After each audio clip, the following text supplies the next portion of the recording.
Welcome to the bird media. నేను మీ Pawan Krishnamurthy. Social మీడియాలో హోరెత్తించేస్తున్నారు. తిరుమలలో అంటే తిరుపతిలో, ముఖ్యంగా తిరుపతి గోవిందరాజస్వామి ఆలయంలో గోపురాన్ని పైకెక్కి, మహారాజు గోపురం పైకెక్కి ఒక వ్యక్తి ఉన్మత్త అవస్థతో అతను అక్కడ నించొని ఇష్టం వచ్చినట్టు అరుస్తూ నాకు మందిస్తారా దూకమంటారా అనేటువంటి విధంగా మాట్లాడాడు అని ఇవన్నీ తెగ చెప్పుకుంటూ వచ్చారు. సరే, సీసీటీవీ ఫుటేజ్లు అక్కడ ఉన్నటువంటివి ఇవన్నీ మనకు క్లియర్గా కనిపిస్తున్నాయి. అక్కడ పైన గోపురం మీద ఉండి మాట్లాడినదంతా ఆడియో ఇది లేదు. బట్ దీనికి ఎవరైతే ప్రాపగండా చేయాలనుకున్నారో వాళ్ళందరూ వక్ర భాషను చెప్పుకుంటూ వెళ్ళిపోతున్నారు. బట్ ఇక్కడ రెండు ప్రధాన అంశాలు ఉన్నాయి. ఒకటి ఏంటంటే అక్కడ ఉండేటువంటి విజిలెన్స్ వాళ్ళు భద్రతా పర్యవేక్షణ లోపం అనేది స్పష్టంగా కనిపిస్తోంది, ఖచ్చితంగా కనిపిస్తోంది.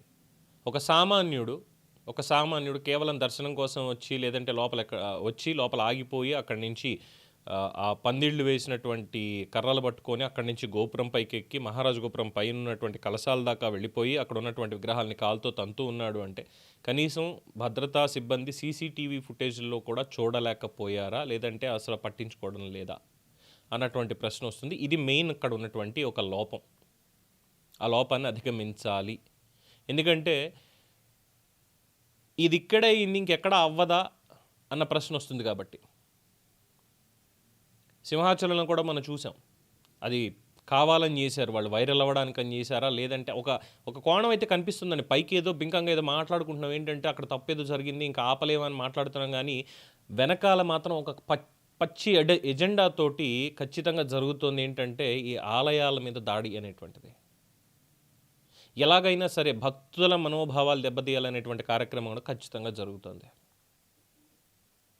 సో ఈ వీడియోలు చూడండి, ఉన్మాది అక్కడ ఏం చేశాడు అనేటువంటి వీడియో చూడండి.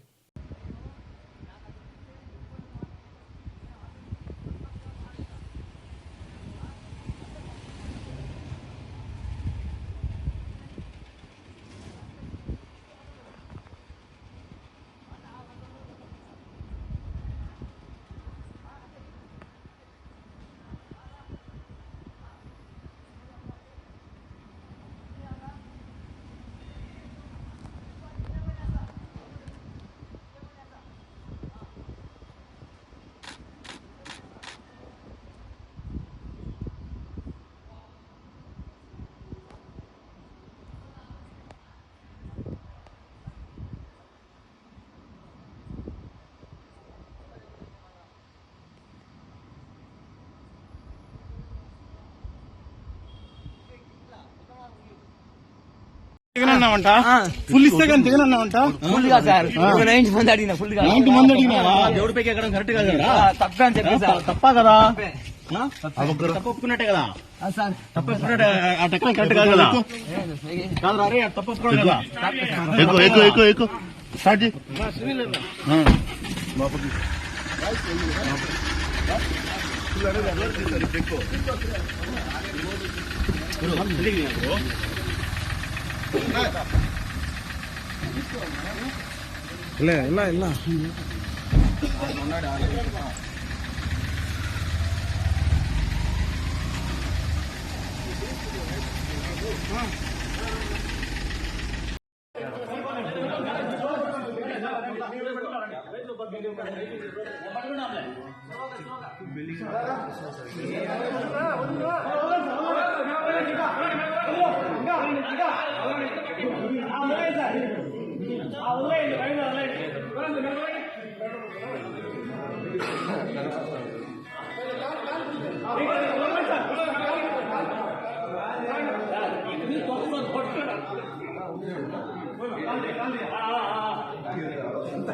చూసారా, పోలీసులు తీసుకెళ్తున్నప్పుడు కూడా ఎరా పైకి ఫుల్ బాటిల్ అడిగామంటే లే సార్ 90 ml అడిగాను అని మాట్లాడుతున్నాడు. అంటే అప్పటికే పూర్తి స్థాయిలో మద్యం మత్తులో ఉండి వెళ్ళాడు. మళ్ళీ దీనికి ఏమంటారు, మధ్యాంధ్రప్రదేశ్గా మార్చేశారు అని చెప్పి వైఎస్ఆర్సీపీ వాళ్ళు మాట్లాడుతున్నారు. ఆంధ్రప్రదేశ్ని మధ్యాంధ్రప్రదేశ్గా మార్చేసి ఇష్టం వచ్చినట్టుగా ఎక్కడ పడితే అక్కడ అమ్మేస్తున్నారు అని చెప్పని మాట్లాడుతున్నారు.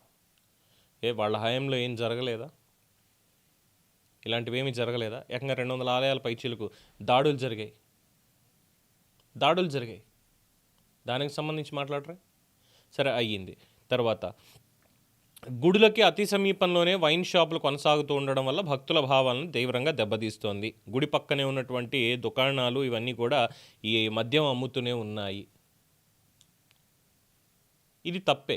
గుడి పక్కనే వైన్ షాప్ ఉంది అంటే ఖచ్చితంగా అక్కడ ఉన్నటువంటి లోకల్ అధికారులు లేదంటే ఎమ్మెల్యేలు ఎవరైతే వాళ్ళు ఉన్నారో అక్కడ ప్రజాప్రతినిధులు ఆ షాప్ను అక్కడ పెట్టనివ్వడానికి వీలు లేదు. అది నిజంగా ఉంటే గనక ఖచ్చితంగా పెట్టినటువంటి వాళ్ళ మీద, పెట్టించినటువంటి వాళ్ళ మీద కూడా కేసు పెట్టాల్సిందే. అది ప్రభుత్వంలో ఉన్నటువంటి వాళ్ళైనా సరే కేసు పెట్టాల్సిందే.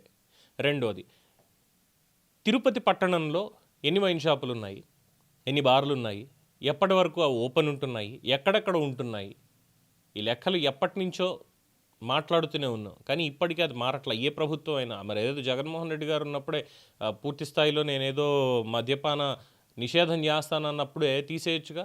లేదు, అక్కడే ప్రభుత్వ షాపులు అన్న పేరుతోటి అక్కడే పెట్టి నడిపించారే. 2014-19 మధ్యలోనూ అలాగే షాపులు ఉన్నాయి. 2014కి ముందు ఉమ్మడి రాష్ట్రంలో 2014కి ముందు కూడా షాపులు అలాగే ఉన్నాయి. మనకి రాజకీయం చేయడం రాకపోతే పక్కకి వెళ్ళిపోవాలి, అంతేగాని ప్రతిదాన్ని రాజకీయం చేయకూడదు ఇక్కడికి తీసుకొచ్చి. అట్ ద సేమ్ టైం ఈ గోవిందరాజస్వామి ఆలయంలో 50 కిలోల బంగారం మాయమైపోయింది. అలాగే ఆ గోపురం మీద దాదాపు 30 విగ్రహాలకు పైగా కూలగొట్టేశారు.